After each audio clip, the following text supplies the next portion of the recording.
Hello दोस्तों, आइए आपके बीच एक बहुत ही अच्छी मोरल स्टोरी लेकर आए।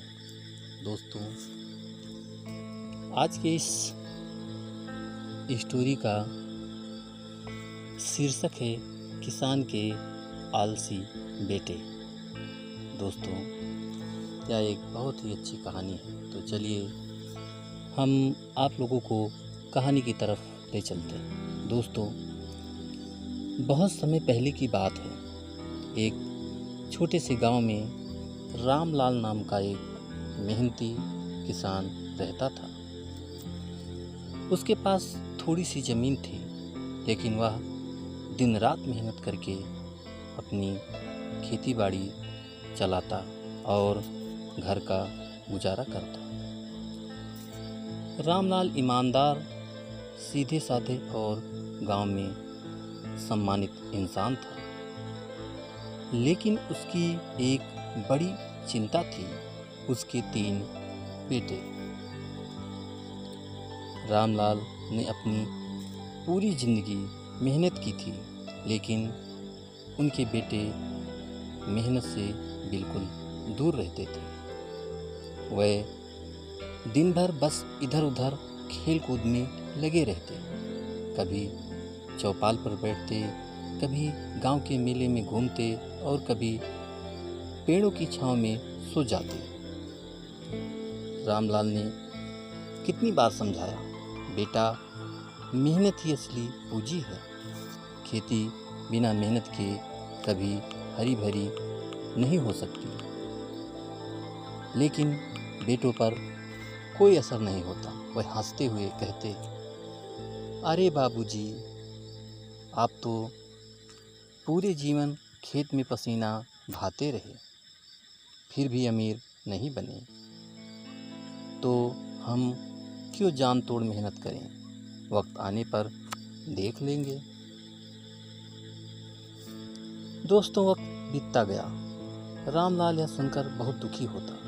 वह सोचता कि जब तक मैं जिंदा हूँ खेत संभाल लूँगा, लेकिन मेरे बाद ये बेटे क्या करेंगे? आलसी आदमी का ना तो कोई भविष्य होता है, ना ही कोई इज्जत होती है। दोस्तों, किसान की चिंता और योजना बहुत सही थी।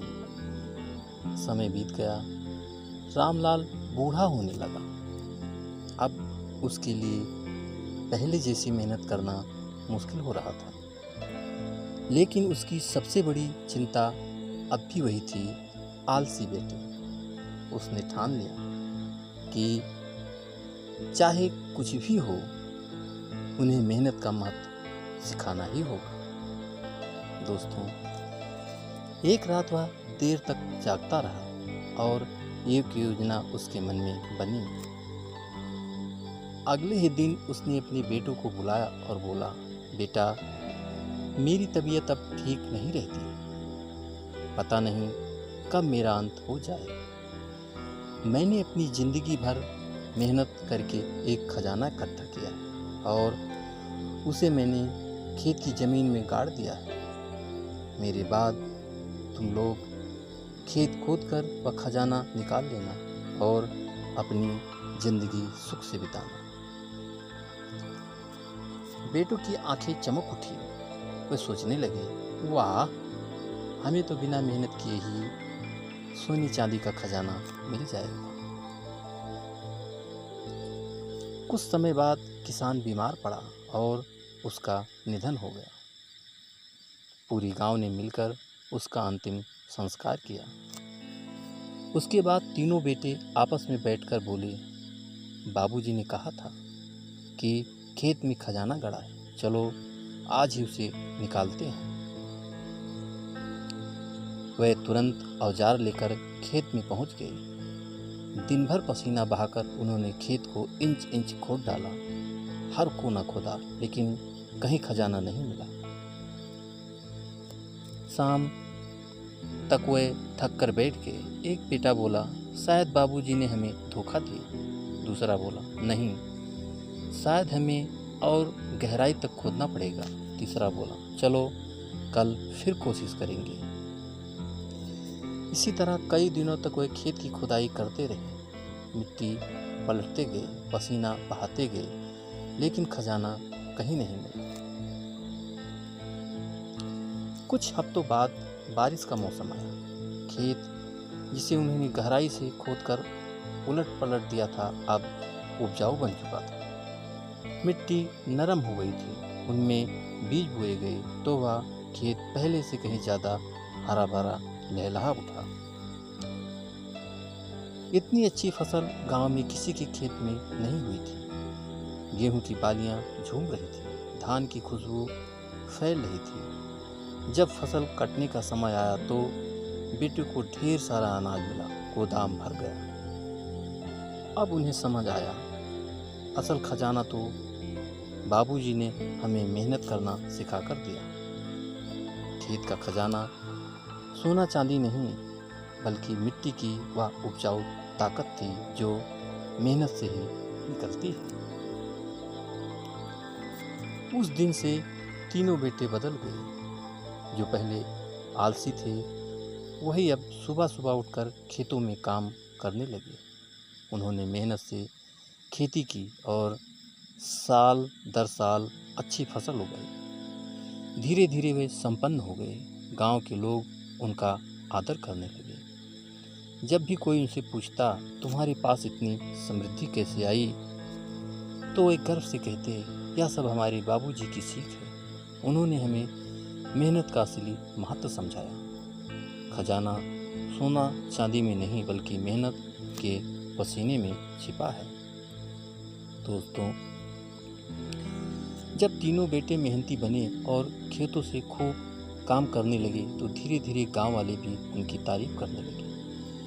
पहले लोग कहते थे, अरे ये तो रामलाल के आलसी बेटे हैं जिनमें कोई काम नहीं होता।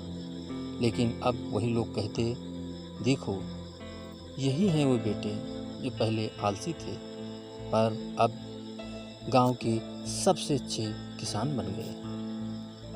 सचमुच मेहनत इंसान का रूप बदल देती है। गांव के छोटे किसान उनके पास आने लगे। कोई पूछता, भाई बीज कब बोना चाहिए, तो वे समझाते, बारिश की पहली फुहार पड़ते ही मिट्टी में जान आ जाती है, तब बीज डालो। कोई पूछता, खेत की जुताई कितनी बार करनी चाहिए, तो वे बताते, जितनी बार हल चलेगा उतना खेत उपजाऊ होगा।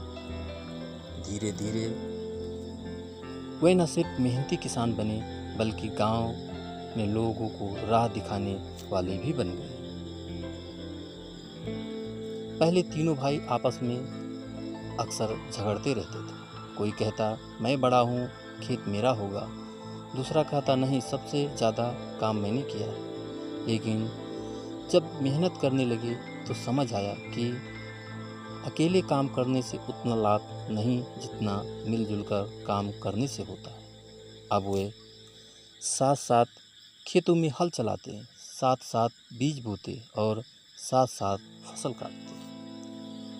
उनका आपसी भाईचारा देखकर गांव के बुजुर्ग कहते, रामलाल की आत्मा स्वर्ग में जरूर खुशी होगी। उसके बेटे अब मेहनती और मिलनसार हो गए। दोस्तों, समय बीता, तीनों भाइयों के भी बच्चे हुए। जब बच्चे बड़े होने लगे तो उन्होंने सोचा, कहीं हमारे बच्चे भी आलसी ना बन जाएं जैसे हम पहले थे। इसीलिए उन्होंने अपने बच्चों को बचपन से ही खेतों में ले जाकर काम करना सिखाया। वे कहते, बेटा, पसीने की हर बूंद अनाज का दाना बनती है। मेहनत का फल कभी व्यर्थ नहीं जाता। बच्चे भी देखते कैसे इनके पिता सुबह सूरज निकलने से पहले खेत जाते और शाम को देर से घर लौटते और उसी से घर में खुशहाली रहती। इस तरह मेहनत की परंपरा पीढ़ी दर पीढ़ी चलती रही। दोस्तों, एक दिन गांव में पंचायत लगी। सबसे बुजुर्ग मुखिया ने सबको बुलाकर कहा, आज मैं तुम सबको एक मिसाल देना चाहता हूँ। अगर कोई पूछे कि मेहनत क्या होती है और उसका फल क्या होता है, तो किसान रामलाल और उनके बेटों की कहानी बता देना। यह कहानी आने वाली पीढ़ियों के लिए सबक है कि बिना मेहनत के ना तो सुख मिलता है और न ही सफलता। गांव वाले एक स्वर में बोले, सही कहा। उस दिन से किसान की आलसी बेटी की यह दास्तां पूरे इलाके में प्रसिद्ध हो गई। लोग अपने बच्चों को यह कहानी सुनाकर मेहनत का महत्व समझाने लगे। दोस्तों, तो इस कहानी का से आप क्या समझे, यह कहानी हमें क्या सिखाती है? आलसी व्यक्ति कभी आगे नहीं बढ़ सकता। आलसी सफलता मेहनत और लगन से नहीं मिलती। किसान की बेटी की तरह अगर हम भी अपने काम को मेहनत से करें तो ज़िंदगी में हर कठिनाई आसान हो जाती है। दोस्तों, कहानी आपको कैसी लगी हमें कमेंट करके ज़रूर बताना। और दोस्तों, एक लाइक ज़रूर कर देना, क्योंकि आपके लाइक से ही हमें मोटिवेशन मिलता है। और दोस्तों, अगर अभी तक आपने हमारे चैनल को सब्सक्राइब नहीं किया है तो प्लीज़ जल्दी से आप हमारे चैनल को सब्सक्राइब कर लीजिए, जिससे इसी तरह अच्छी और प्यारी प्यारी कहानियाँ आप लोगों के बीच लाता रहूं और आप लोग कहानियों का आनंद उठाते रहें। तो दोस्तों, एक नई कहानी के साथ आपसे फिर मुलाकात होगी। तब तक के लिए नमस्कार।